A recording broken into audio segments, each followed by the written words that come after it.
In this video, I won't be talking about speed, image quality, or printing costs. Instead, I will focus on real usability between the HP T2500 eMFP and the Canon IPF 765 M40. The first thing I compared was the overall footprint of the devices. Both of the printers seemed compact, however, the HP was not as deep as the Canon as the stacker is on top. But the Canon's extended stacker makes it 16.5 square feet versus 13.8 square feet, resulting in an increase of floor space of 19%.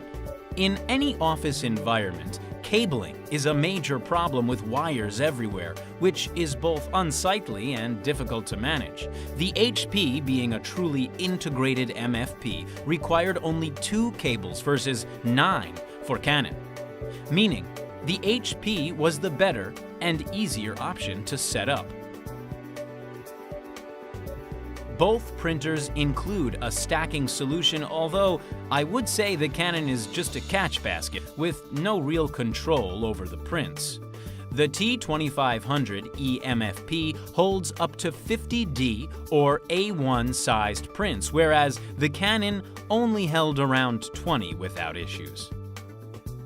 Finding your prints on the HP was easy, as the prints were delivered in order to the stacker with no complications caused by media curling, especially towards the end of a roll.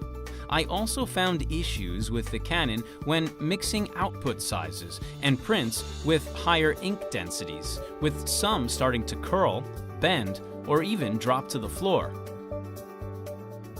It was also uncomfortable to bend down to find prints with the Canon compared to the HP stacker. At first glance on the specs, it seemed the Canon had the HP beaten, but after doing a real comparison between the two, I discovered the Canon scanner only had the edge on high-end scanning needs. Only HP had an automatic built-in de-skew feature, which meant that scans were automatically corrected by the software even in the most extreme cases. With Canon, the user needs to correct the skew on screen, which is slow, so less productive.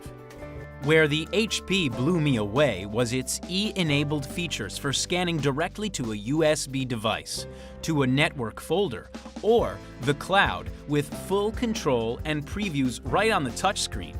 These options were notably uncomfortable to use on the Canon, with the USB port not easy to find, being below the monitor. These important features were hidden in the scan menu under the Advanced button. I also discovered you had to set up a third-party email client on the PC for scan to email to work. HP printers have an automatic firmware update process to keep the printer up to date versus a lengthy and cumbersome update with the Canon, involving downloading the firmware and then also a tool to upload it to the printer, all done manually.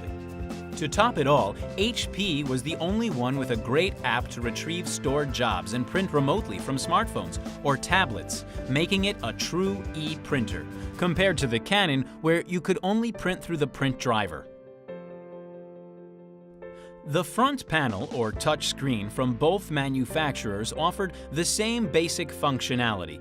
However, the HP was far superior in terms of being a true touchscreen experience, much like my smartphone or tablet, and included full-color print previews of jobs, as well as printing from a USB stick right next to the touchscreen. Today's printers have embedded web servers built in to manage the printer functionality remotely and in more detail than the front panel. So I compared both the Canon and HP embedded web servers for basic features.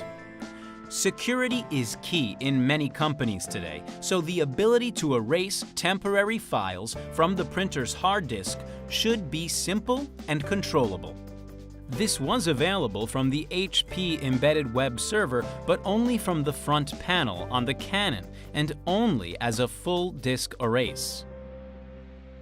Locking the control panel to stop unauthorized changes is very useful to stop people from tampering with things like the network setup.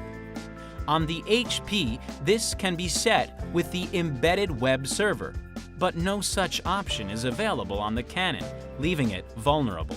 Lastly, I looked at built-in accounting features, which the HP had in abundance. You can see exactly how much each print has cost for all your customers or projects, and you can have the printer email this information periodically via an XML file to keep track of costs. Added to this was the printer's ability to send alert messages when ink or media is running low or when user intervention is needed. During this testing, we also noticed a difference in build quality between the two products, with the Canon spindle breaking during a media load. However, we could still use it. I hope you found this first video useful and look forward to your comments. Keep checking back for more of my competitive videos.